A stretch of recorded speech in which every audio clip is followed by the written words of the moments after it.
Buenos días, buenas tardes o buenas noches, dependiendo del lugar del plano donde te encuentres. Continuamos con el ciclo de entrevistas Rockearte, generado a través de nosotros, Rockearte Radio. Alejandra Barrere, Sandra Luca y quien les habla, Fabi Casep. Estamos en este gran proyecto y siempre intentando traer lindos pibes, diría alguien que conozco hace un montón de tiempo. En este caso, hoy justamente tenemos a alguien que tiene una trayectoria dentro del rock nacional que es impresionante. Uno de mis viejos amigos y colegas que por suerte la vida me ha cruzado y he desarrollado una amistad muy linda con él. Y aparte que es un tipazo. Con ustedes, el señor Roberto Cosedu. Hola, Robert. Hola, querido Fabi, un gusto encontrarme con vos en esta charla junto a Alejandra y Sandra y toda la gente que está del otro lado escuchando y viendo lo que es el espacio Rockearte, un espacio cultural y que tiene que ver mucho con lo que amamos y la pasión que tenemos, que es la música y el rock, el heavy, el blues y todo lo que tiene que ver con esa pasión que antes hablaba. Y bueno, justamente ya que hablas de pasión y ya que tenemos un tiempito para expresarnos o para expresarte, eh, esa pasión, ¿cómo te prende de pendejo para terminar siendo músico? Mira, te la hago cortita. Este, bueno, por razones de la vida y lo que es las cuestiones de pareja, mi hermano y yo, que éramos chiquitos, recalamos internados en colegios de monjas y desde los 5 o 6 años estábamos ahí. Entonces, cada uno tenía un escape y se escapaba en lo que podía, algunos dedicándose al deporte, al fútbol. A medida que vas creciendo te vas este, buscando lo que te gusta, cuando la realidad no está buena para uno, ¿no? Entonces, yo recalé en la música, me encerraba escuchando mucho folclore, el rock de esa época, toda la música que pasaban gracias a Dios en ese colegio había mucha música todo el tiempo, salvo en los horarios bueno, que se hacían algunas cosas como ir al colegio, a la escuela, digamos, después ir a la parte religiosa, que te la tenías que comer sí o sí, todos los días a misa y todo eso, y comer y irte a dormir, pero después sonaba música todo el tiempo. Y entonces había un ámbito que era la sala de música, y si no también en las galerías o en los lugares de recreativos sonaba diferente música. Eso estaba muy bueno y yo me escondí ahí, escondí mi ser ahí y fui aprendiendo todo lo que me gustaba, y me gusta todo, digamos, es una pasión, el folclore, el tango, el blues, el jazz, el rock pesado, música clásica, y sin ser un gran conocedor de todo, he degustado de todo tipo de música, y bueno, por eso me refería a la pasión. Después con el tiempo, eh, sigo hablando, ¿no? Sí, obviamente. También. Con el tiempo, cuando yo salí de los colegios e internado, fui a vivir con una tía y entonces ya dejando el secundario, eh, empecé a interiorizarme de lo que me gustaba, y me gustaban los Beatles, me gustaba Creedence, y me hice fanático de un grupo, teniendo 15, 16 años, Los Gatos. Los Gatos fue lo primero. Entonces me acerqué eh, a los gatos de Lito Nevia, te hablo del año 67, 68. 1967, 1968. Me acerqué, fui al lugar que era la oficina de los gatos, que decía atrás, en el play que yo tenía, decía oficina de los gatos. Fui ahí, me presenté, bueno, resulta que conocí a otro pibe que era plomo y me hice plomo de los gatos. Ese fue mi acercamiento. Mientras tanto, yo en mi casa tocaba un poco la guitarra, la rasqueteaba, pero mi primer acercamiento así grosso con la música, más allá de después a hacerme músico y músico profesional, fue ser plomo de los gatos. Después que los gatos, ahí conocí a los gatos, toda la banda, laburé en el 69 y el 70 puntualmente, de plomo, conocí a Papo, eso me ayudó a que muchos años después terminé tocando en Papo Blues, cuando Papo necesitaba un bajista. Eh, bueno, ese fue mi primer acercamiento. Paralelamente a eso, te sigo comentando, yo era un gran consumidor de discos, es decir, no tenía muchos vicios. No fumaba, no era un pibe que me quería comprar ropa ni nada, pero me quería comprar cualquier disco. Discos. Entonces me compré a discos, me volvía loco con los discos y me compraba discos. Y si tenía toda la colección de los Beatles, cuando aparecía un disco importado de los Beatles, me lo compraba y después me deshacía del disco. Y así empecé a tener colecciones completas de Beatles, Rolling Stones, Creedence, Pink Floyd, Zeppelin, Deep Purple, todas las bandas que había en esa época, más también colecciones de discos de folclore, que a mí me gustaba mucho el folclore, entonces escuchaba a Jorge Cafrune, Los Fronterizos, todo folclore de los 60 y 70, ¿no? Sí. Me llegaba un disco de jazz también, y en un momento llegué a tener 1100, 1140, 1140 y pico de discos. Y uno de las roquerías que yo iba, que eran sucuchos, no eran roquerías en esa época, Sí, totalmente. a cambiar discos. Un lugar que se llamaba Cambidisco, el tipo me dice, pues yo le pedí a Alman Brothers, empecé ¿viste? A pedir cosas. Y dice, vos conocés mucho de música. Y digo, sí, me gusta. Entonces, eh, dice, ¿tenés muchos discos? Y le conté, fui y los conté. Y volví otro día y le digo, tengo 1140. ¡Qué cantidad! En esa roquería, en ese lugarcito, no había la cantidad que No había tenía esa yo. cantidad, ¿no es cierto? Claro. Entonces el tipo se vuelve loco y dice, ¿no los vendés? Y ya era el año, ponele 79, 78, 79, esos años. Y yo me había hecho muy fanático de los Eagles, por eso hinchaba las bolas con la canción Hotel California y todos los temas de los Eagles. Entonces los pibes me empezaron a poner California, ¿no? Por eso mi apodo. Eh, y le digo al tipo, bueno, te vendo los discos. Y yo pensaba, digo, bueno, le voy a decir, ponele al día de hoy $10 cada disco, por decirte algo. Sí, sí, Y sí. con eso yo soñaba que si me daba $10 por cada disco, yo iba a juntar un montón de guita y me iba a ir a Estados Unidos, que era mi sueño, ir ahí. Bueno, resulta que vino el tipo, vio todos los discos, se enloqueció y yo los tenía una piecita que mi tía me había dado. Y entonces en la piecita yo tenía una cama y el tocadisco, un Winco, ¿no? Obvio. Con dos parlantes. Y alrededor de la cama, en pilas de a 50, a 70, así en toda la habitación, tenía todos los discos. Entonces el tipo viene, empieza a sacar discos y saca dos de un lado, tres del otro, cinco, y se armó un montón de discos, pero como 300 discos, y dice, te compro esto. Y me desarmaba las colecciones.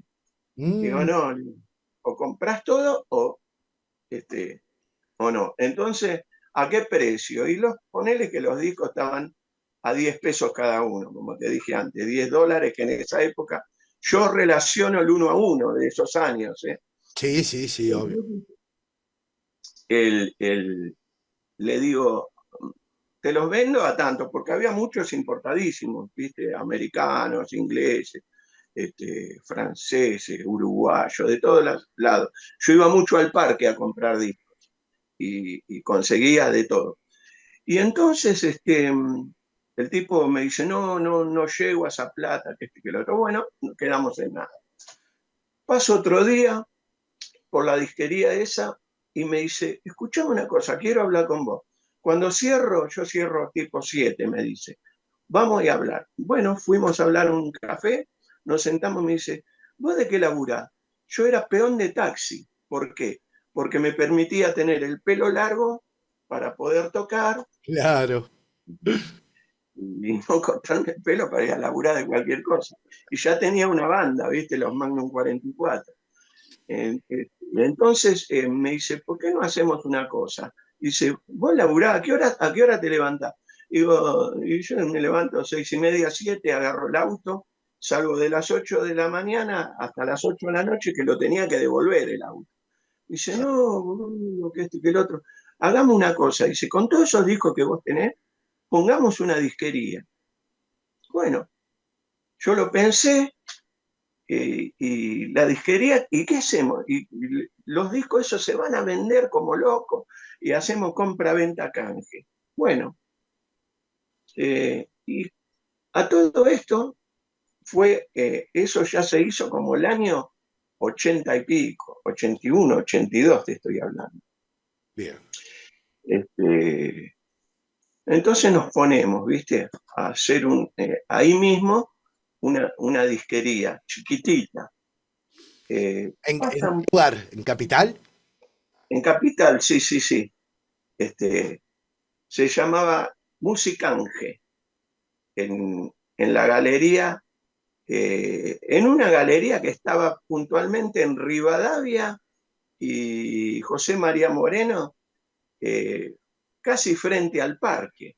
Sí. Y habríamos estado menos de un año ahí. Y yo quería crecer. Bueno, de resulta de esto pasó, llega el 85, comienza el 85 y hay un evento formidable en Río de Janeiro, que fue el Rock en Río. Rock en Río, exacto. Y yo me voy a Río, me volví loco por ver todas las bandas y esas, que esto y que el otro. Y en Brasil, ¿qué pasa?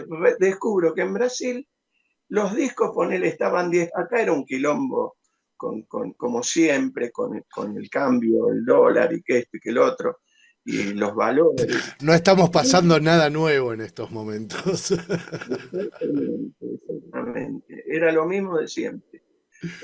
Pero resultaba lo siguiente. Vos te comprabas un disco en Argentina y el disco venía con un sobre interno que era, vos te vas a recordar, era el papel para el fiambre. Claro, No había nada, no había una foto, no había nada. Y el disco en Brasil valía lo mismo por esta cuestión del cambio de los valores, y el disco te venía con tapa doble, con sobre interno a todo color, con foto, con letras, con todo. Entonces, claro, cuando yo voy a Rock en Río con un montón de plata, a ver Rock en Río, me volví loco con los discos y no gasté nada, ¿viste? Me compré todo disco y volví como con 50 discos, que era bastante. Volví con esos 50 discos, los ponemos en la disquería y vuelan, pero vuelan mal. Y los ponemos a un valor doble de lo que a mí me había salido. Que había llevado discos, qué sé yo, de todo un poco, ¿no? Entonces, ¿qué tenemos que hacer? ir a Ir a Brasil a Brasil, comprar discos. comprar discos. Entonces, ¿qué pasaba? Que este tipo, mi socio, era casado con dos nenas, chiquitas, que tenían 6 7 años, bueno. Y yo era soltero, no tenía inconveniente, entonces ponía el culo arriba de un colectivo que se llamaba el Pluma, el colectivo Pluma salía de ahí de Federico Lacroce y estaba, si quería ir a San Pablo, 24 horas arriba del colectivo. Y, sí, y bueno, iba a San Pablo, no iba a Río de Janeiro, porque uno me dijo, San Pablo es el centro de Brasil, el centro industrial. Bueno, iba a comprar discos. Iba, traía 100, 150 discos, duraban una semana. Entonces tenía que estar arriba del colectivo, cada 15 días arriba del colectivo. Entonces me empecé a hacer amigo de los choferes. Y los choferes del colectivo, de ese Pluma, yo le digo, che, escuchame una cosa, no quiero pasar 100 discos, que aparte tenía que poner, ¿viste? Claro. En la... me dice, bueno, ¿cuántos discos vas a pasar? Y qué sé yo, ¿puedo pasar 400? ¿Y cómo los podemos pasar? Sí, sí, tranquilo. Adentro del motor, faltando poco para llegar a la frontera donde se hacía el check-in de todo, me ponían las cajas al lado del motor. Yo digo, no se van a derretir los discos, no, quédate. Bueno, y pasábamos así. Yo le daba la guita a ellos. Entonces yo pasaba con un bolsito, típica argentinada, ¿no? Sí, sí, sí, obvio. De ahí viajábamos menos. Entonces, fue un momento para mí que gané bastante dinero, porque ganábamos plata. Pusimos una disquería más grande que se llamó John Lennon. Le pusimos John Lennon, porque yo era fan de los Beatles, él también, pero con la letra de Maiden, porque había explotado el heavy metal.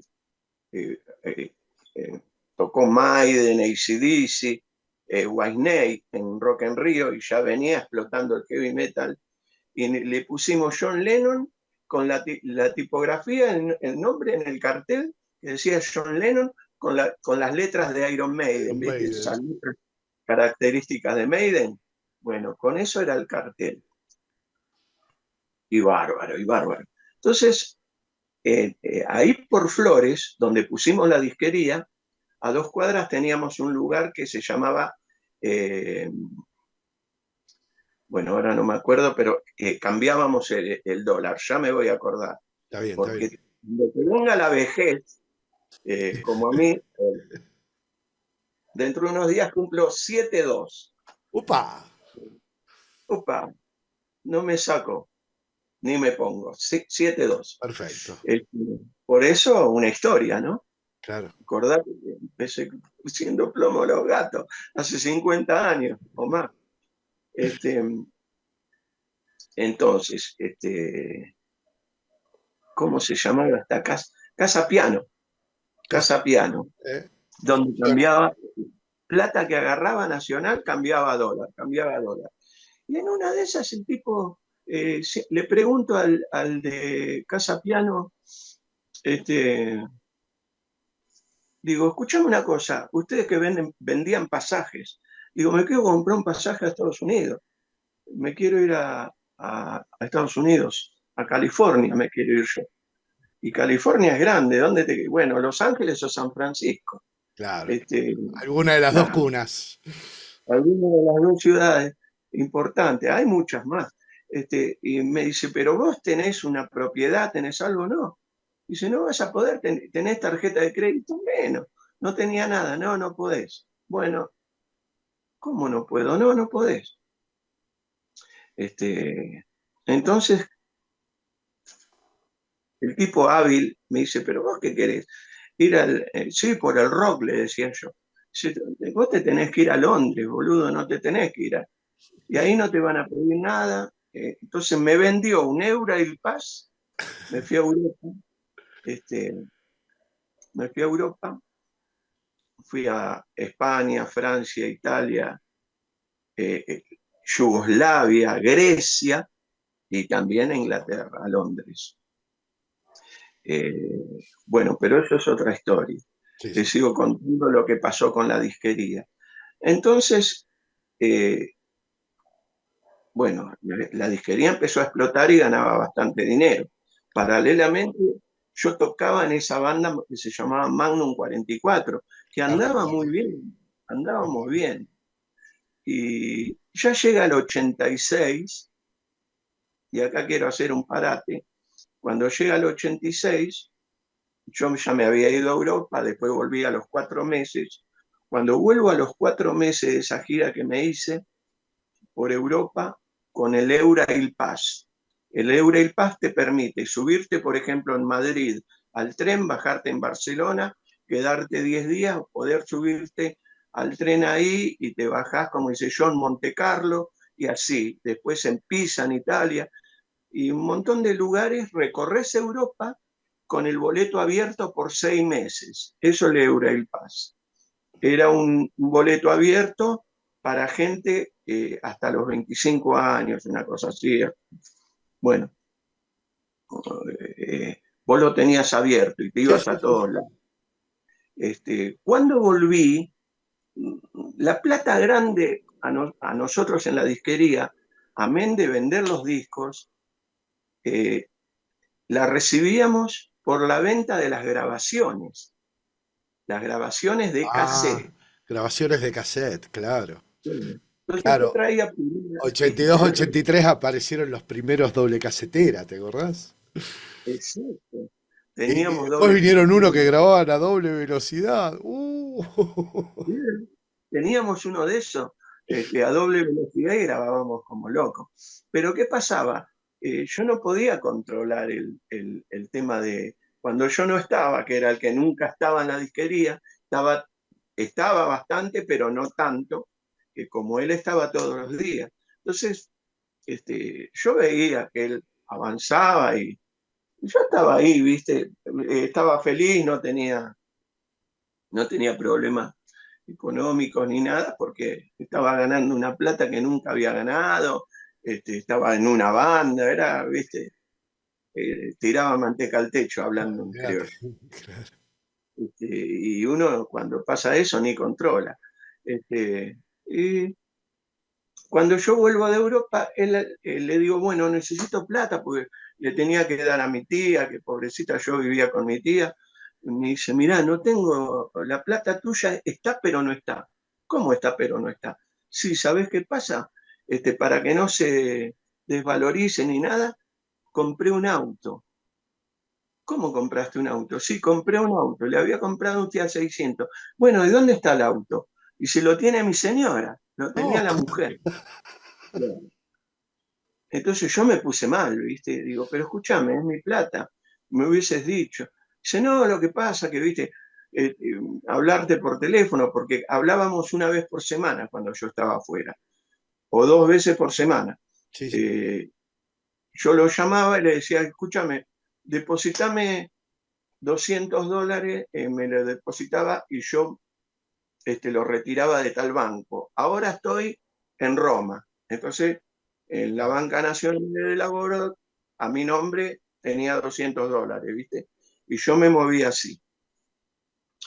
Y él lo que, bueno, yo no me gustó la acción de él y le digo, bueno, vamos a hacer una cosa. Yo me abro, después de pensarlo, ¿no? Me abrí de él. ¿Y qué hice? Me fui de John Lennon, me llevé mi parte, que era la mitad de los discos, este, y nada más. Y me puse en la otra cuadra, en la misma, en mismo Flores. John Lennon estaba al 6581 de Rivadavia. Y yo me puse al 6640, 6640 de Rivadavia, en otra galería, ahí mismo en Flores. Me puse una disquería que se llamaba Music Shop, en sociedad con un pibe amigo mío que había venido de Malvinas, que había estado como soldado en Malvinas y que escuchaba música. Eh, Me hice muy amigo, que era un cliente de John Lennon. Yo hablaba mucho con los pibes, con amigos, así. Nos pusimos enfrente y pusimos una disquería. Y eso fue para el año 85, 86, 86. Vos sabés que esa disquería, me seguís escuchando, ¿no? Perfecto. A la Bien. perfección. Capaz que estoy agobiando, pero te No, no, cuento no, no, la contame, historia. contame que me interesa. Sí. A esa disquería venían todos, porque Magnum era conocida la banda. Claro, Este, Magnum 44 tenía dos buenos violeros, los hermanos Daniel y Luis Sharía, excelentes músicos, y el Bolsa González en batería. exacto. Este, y bueno, a esa disquería venían todos los músicos y venían a comprar discos y California, California. Bueno, cierta vez viene una banda y me dice, Robert, queremos hablar con vos. Bueno, eran los Kamikaze. Los Kamikaze se habían quedado eh, sin banda, sin bajista, porque el bajista se iba a casar o no sé qué iba a hacer. Dejaba la banda y la banda venía pegando, ¿viste? Sí, Y, ya para esa época estaban golpeando bastante. sí, sí, sí, sí, sonaban de puta madre, pero yo había tenido un paso, que me olvidé contarte, por un pequeño paso por Punto Rojo, la banda de Walter Giardino, antes de Rata Blanca. Sí, sí, sí. Entonces, imagínate, me habían visto estando con Punto Rojo, me habían visto con los Magnum y era todo rock, ya medio más pesado. Entonces los kamikazes me dicen, ¿querés venir a tocar el bajo? Y digo, bueno, si me sale tocar lo que tocan ustedes, buenísimo, pues yo toco rock and roll y blues. Y se dio que me aceptaron, este, y entré a Kamikaze. Entré a Kamikaze y por eso digo, Dios siempre me ayudó. Este, la banda, eh, nos fuimos a componer a Mar del Plata, todos. Y empezó a levantar más la banda, digamos. Tocamos, hicimos un evento muy bueno en el Teatro Roca, ahí explotó, se posicionó la banda, ganamos las encuestas de la época, qué sé yo, y, y entramos a grabar el primer disco. El primer disco nos, nos ayuda mucho una compañía que me vendía a mí los cassettes, porque los cassettes para la grabación del, vos te querías llevar el cassette de, no sé, de Judas Priest, grabado porque no te daba para comprarte el disco y yo te lo ofrecía en un cassette TDK que era importado o en un cassette que se llamaba Magnatape, que era una Magnatape, fábrica, claro, en la, que sonaban claro, bien aparte. el Magnatape era nacional. Y el tipo que me vendía, que no era el dueño, el que me venía a traer los cassettes, decía, che, loco, ¿qué hacen con los, cómo vendés Se cassettes? los Bueno, comen. ¿viste? Se los comen. Y yo le expliqué, ah, mirá qué bueno, el tipo se quedó re sorprendido, pero no se puede grabar. Bueno, nosotros grabamos igual porque son bandas de afuera, le decía yo. No grabo ninguna banda de acá, así que van a tener que encontrarnos. Y aparte lo hacía todo el mundo. Y la gente, los pibes se grababan el cassette, lo que sonaba en la radio, así que todo el mundo grababa. Era una época que todo el mundo tenía su cassette con su Wallman para andar por la calle escuchando cassette. Vos, los pibes de ahora, capaz que no entienden nada de eso, No, pero así. ni saben. De hecho, hace poco una pendeja, amiga de la familia, encontró, yo tengo colecciones todavía de cassette. ¿Y esto Sí, qué? seguro. Decía, ¿dónde se pone esto? No, ahí hay música. ¿Cómo música? Me decía. Y qué música que había ahí. Bueno, entonces eh, lo logro interesar al tipo a que venga a ver un show de Kamikaze. Venía a verme que yo también toco, le digo, vení un día, y se vino, y se quedó sorprendido. Dice, ¿ustedes traen esta gente? Sí, sí, y viste toda la gente así, contenta y viendo un show de Kamikaze. Entonces fue y lo boconeó en la compañía de él. Y un día me Ah, llaman y me mirá. dice, escuchame una cosa, los dueños quieren hablar con vos. Entonces yo le digo a mis compañeros, le digo a Enrique, a Miguel y a Claudio, eh, le digo, escúchenme, van a venir los de Magnatei que están interesados, no sé qué negocio quieren ofrecer. Me gustaría que venga alguno conmigo para que escuche, para así no hacemos teléfono descompuesto. Entonces no me acuerdo si vino Miguel o Enrique, y puntualmente los de Magnatei nos dijeron, escúcheme, ustedes siempre meten esta cantidad de gente en los shows, sí. Bueno, dice, yo supongo que si sacan un disco, vamos a vender tantos discos, qué sé yo les ofrezco eh, bancarles el disco, y bueno, nosotros dijimos, bueno, pero lo grabamos donde queremos y con las condiciones nuestras, no va a venir a apurarnos para grabar nada por el estilo. No, no, está bien.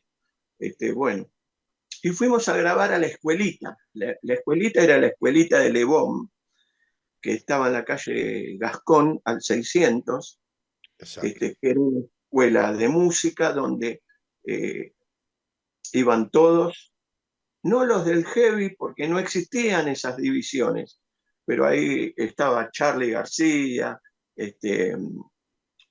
iban de todos los músicos de los 70 y 80, ¿no? Bueno, iban los Serú Girán, La creme de la creme estaba por ahí. sí, sí, sí, iban.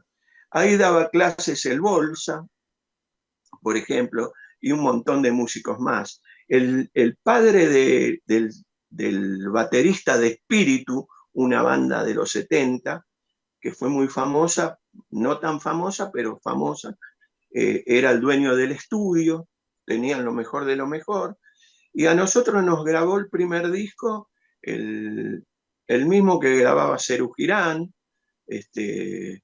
y, y uno de los ayudantes este, era un técnico que, que terminó grabando toda la carrera de Soda Stereo, y Riff, así que bueno, era espectacular pero en ese momento, bueno, fuimos a grabar ahí, grabamos el primer disco, salió el primer disco, paralelamente a los pocos meses salió el primer disco de Rata, y hubo como una explosión del heavy, digamos, como que sin saber por qué, porque era la época que se había separado Riff, años que se había separado Riff y también B8, y, y todavía no había arrancado Hermética, o estaba arrancando ahí Hermética y Sí, sí, sí, Orcas, sí. había como un lugar acéfalo, que había como un lugar vacío, entonces estábamos ahí. Bueno, eso es más o menos la historia Un poquito de que historia. arregla con lo que es Kamikaze. Bueno, para, hagamos una pausa. Vamos a escuchar un temita y enseguida regresamos con Roberto California Cosedu aquí a mi casa y seguimos en este ciclo de entrevistas con Roberto California Cosedu. Bueno, estábamos haciendo un repasito ahí por tus orígenes y vamos a darle un poco de historia, por ahí no a los jovatos como nosotros, pero sí a la gente que por ahí no te conoce tanto, no ha seguido tu carrera.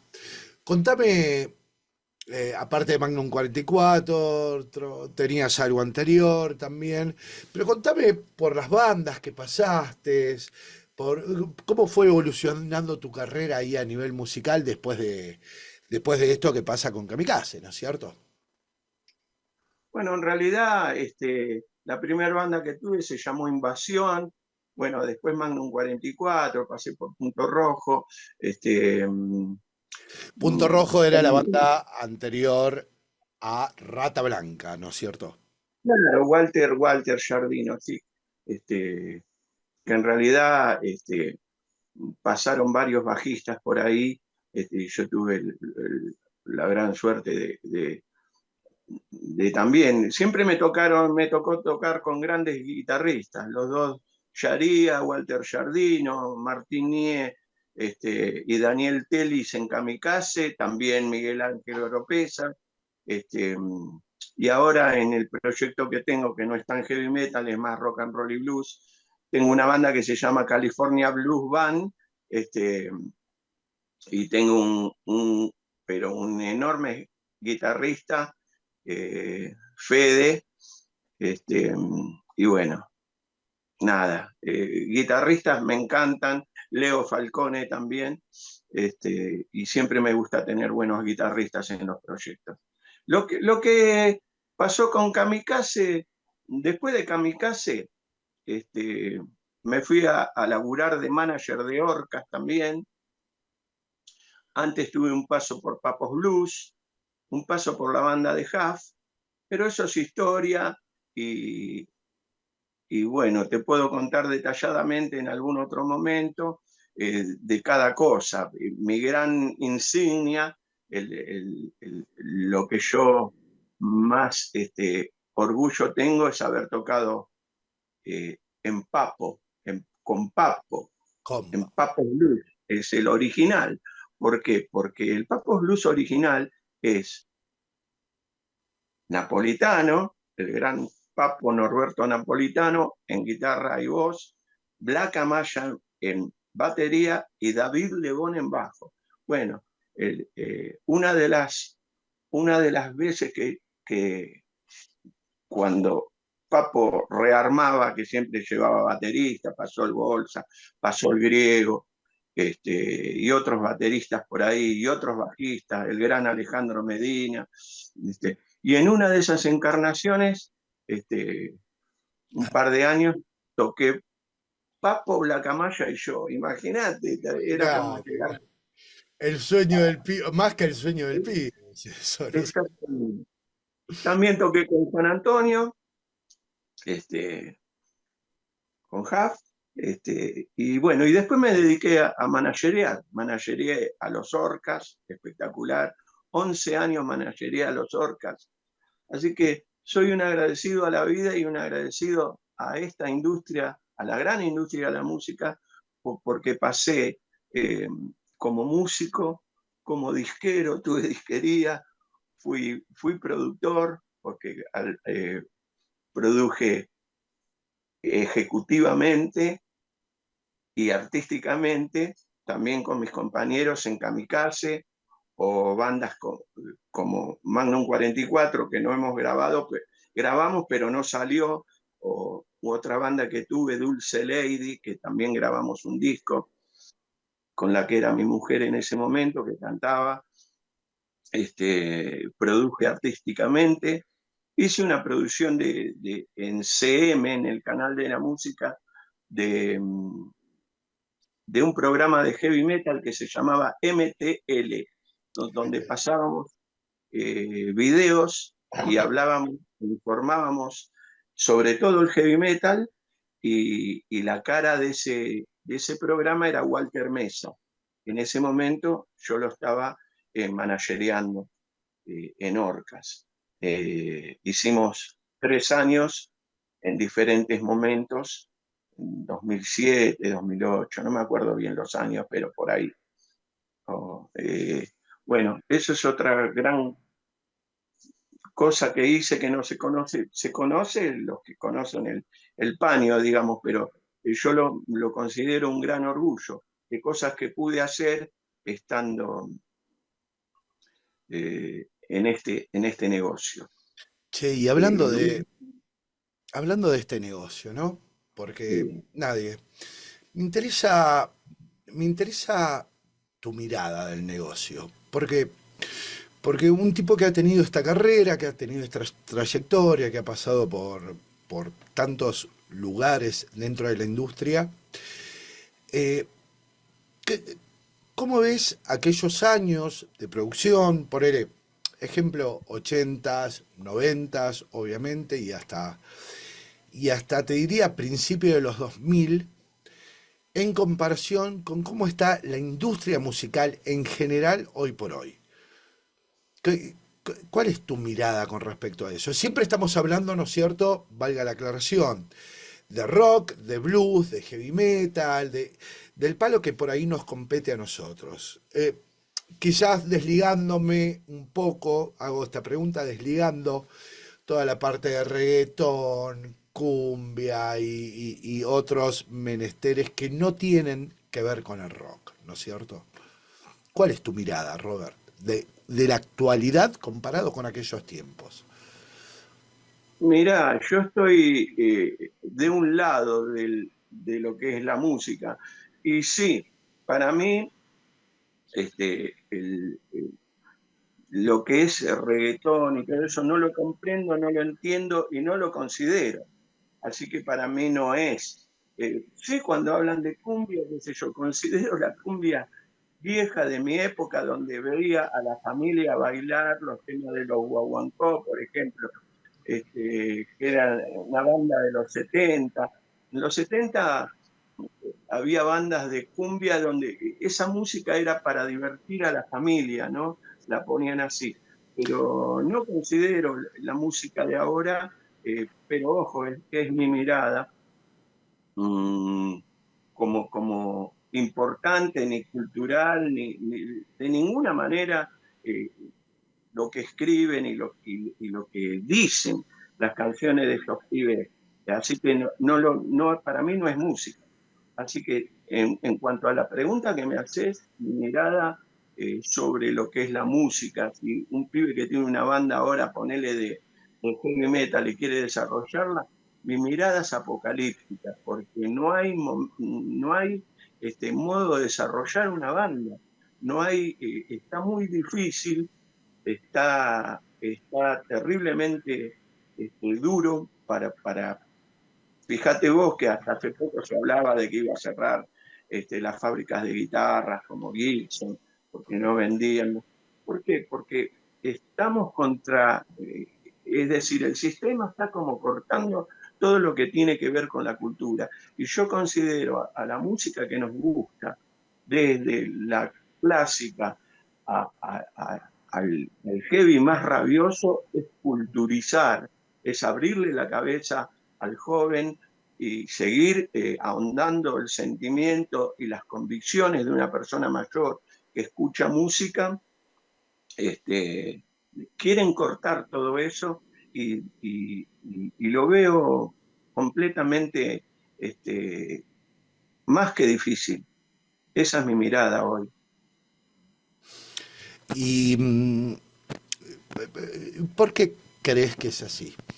Porque yo tengo una opinión un poco formada con eso, ¿no? Que tiene que ver con quitar la cultura a cada pueblo, ¿no es cierto? ¿Te parece que viene por ese lado o crees que fue toda una casualidad esto? Que bueno, porque vos hablas con muchos y dices, no, bueno, pero es la música que se vino ahora y es lo nuevo que escuchan los pibes y yo no creo eso, yo creo que los pibes van a escuchar lo que le estén inyectando por todos lados.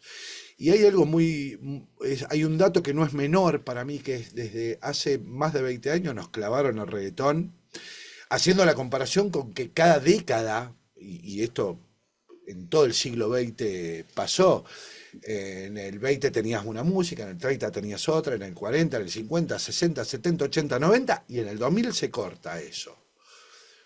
¿Crees que está altamente manipulado, como creo yo, o crees que viene por otro lado? No, no, no, totalmente de acuerdo con lo que pensás. Es más, te voy a dar una mirada de mi pensamiento que tiene que ver no solo con la música, sino con la vivencia de lo que se vive hoy en día eh, en la sociedad de todo el mundo. El sistema está contra el ser. El sistema quiere que el ser sea totalmente amorfo, tenerte dominado. Entonces, te están cortando todo el suministro, te están cortando toda la alimentación, eh, tanto espiritual como física. Fíjate que vos vas a las comidas, están manipulando la comida, están manipulando todo que pueda hacerte crecer para que quedes totalmente nulo y puedas ser nada, la nada misma, que se van a quedar con pocos seres que van a hacer lo que necesiten para hacer las tareas que ellos necesiten, y el sistema no te quiere. Eso está a la vista, claro. Y la música, como es un alimento espiritual de millones de personas, la están ensuciando y la están envenenando, como han envenenado el tomate, que le meten no sé qué mierda para que es siempre blanco, que vos te compras un tomate y lo cortás y está blanco. No tiene gusto a tomate tampoco. La mandarina, nada tiene gusto a nada. A los pollos no sé qué le dan para que crezcan rápido y para vendértelo rápido, toda la comida.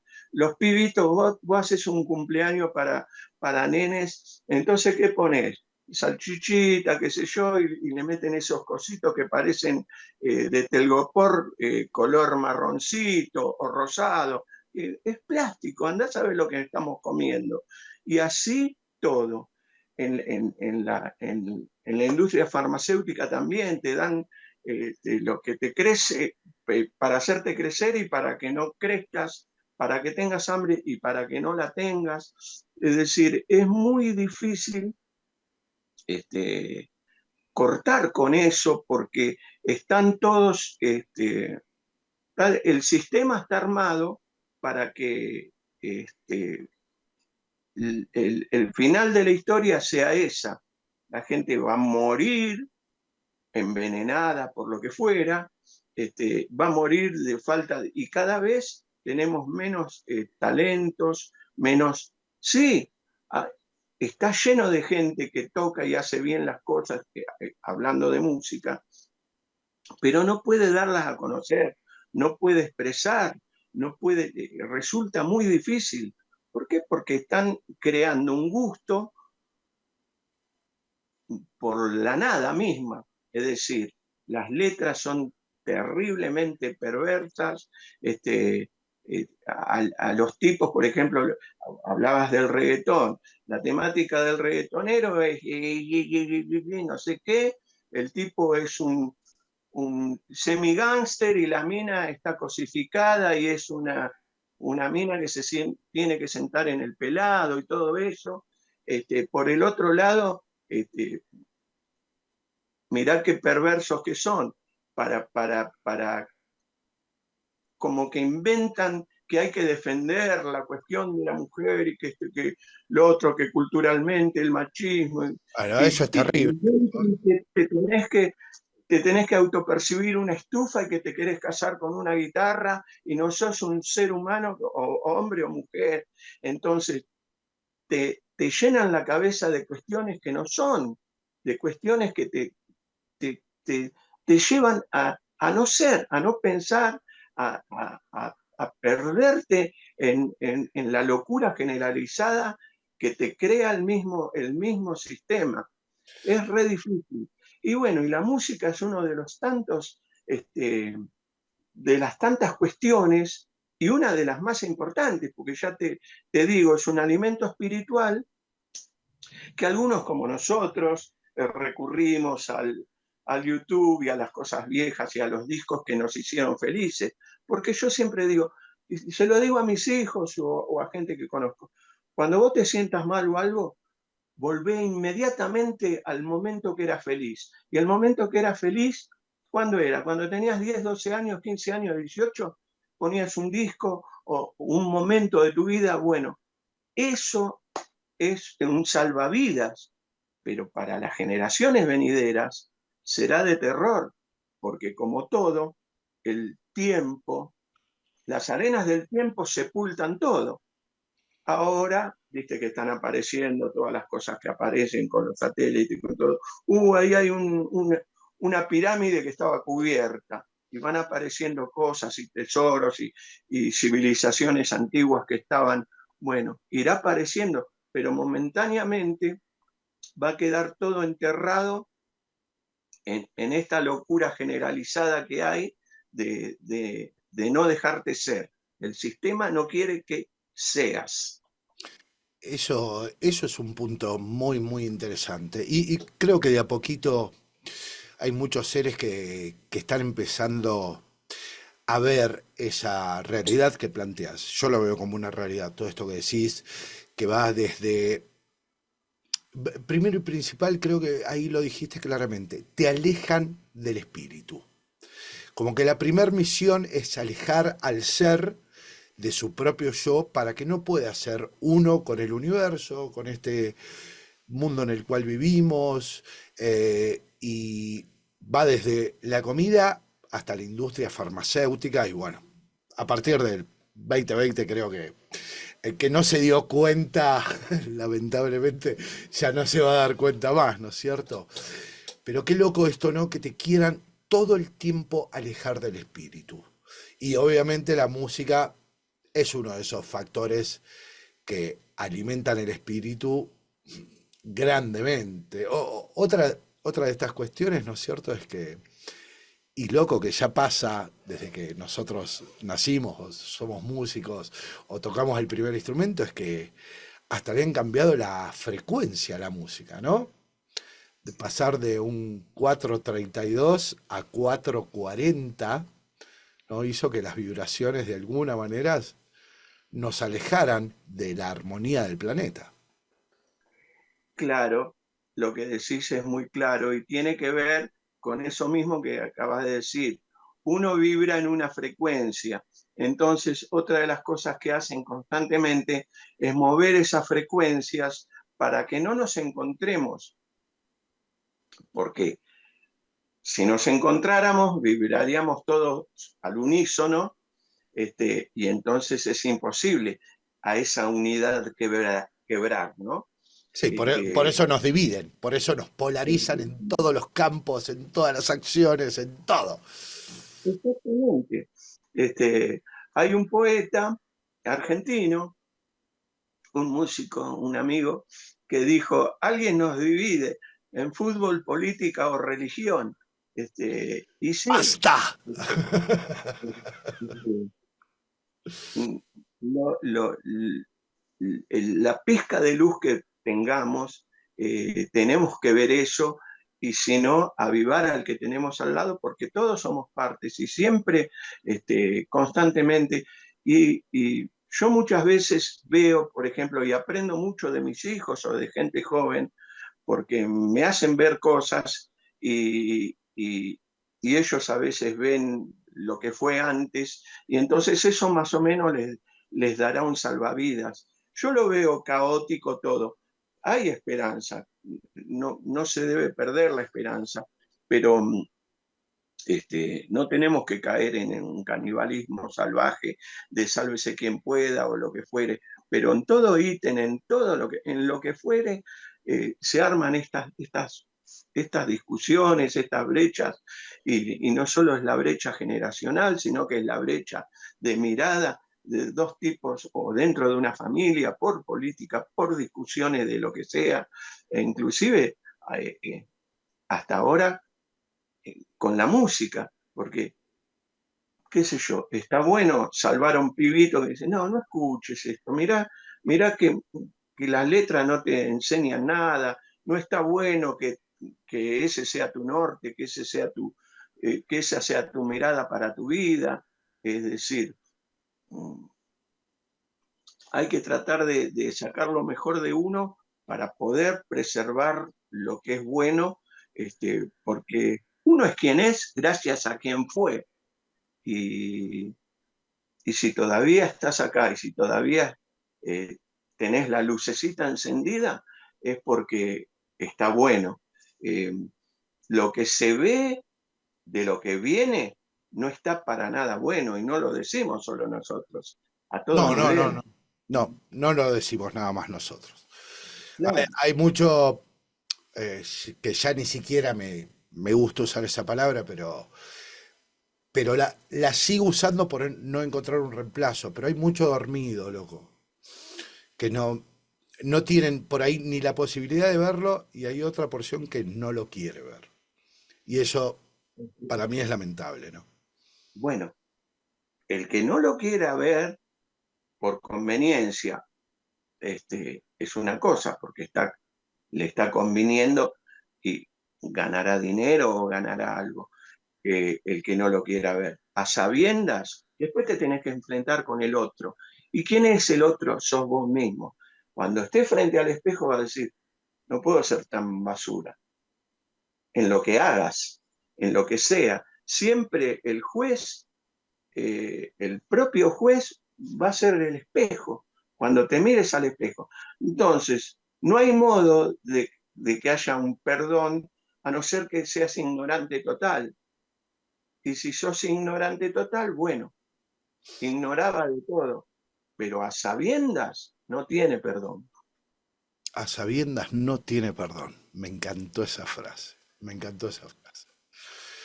Querido Roberto, se nos está yendo un poco el programa por tiempo, no por otra cosa. La verdad me encantaría seguir esta conversación durante horas. Espero que en breve nos crucemos a tomar un café en algún bar de por ahí de Capital y podamos seguir con esta charla. Te agradezco en nombre mío, te agradezco en nombre del equipo de Roquearte, que tengas esta predisposición, esta buena onda y gracias por atreverte a una charla de café en entrevistas Roquearte. Querido Fabi, queridas coequiper de Fabi, Ale y Sandra, gracias por el espacio que me dieron la oportunidad de expresar mis ideas o contar un poquito mi pequeña historia. Gracias a Roquearte y bueno, y a toda la gente que tiene oportunidad de escuchar o ver esta charlita. Un gran abrazo para todos y nos encontramos en el espacio más lindo y en la pasión más linda que tenemos todos, que es la música. Querido amigo, te mando un abrazo grande, Fabi. Nos estamos Igualmente, viendo. Mejor para vos y los tuyos, como siempre te digo. igualmente querido, te quiero muchísimo. Pasó por entrevistas Roquearte, Roberto California Cosedu, alto exponente del rock nacional. Nos vamos escuchando Caminando con el Diablo de Kamikaze y nos vemos en próximas ediciones.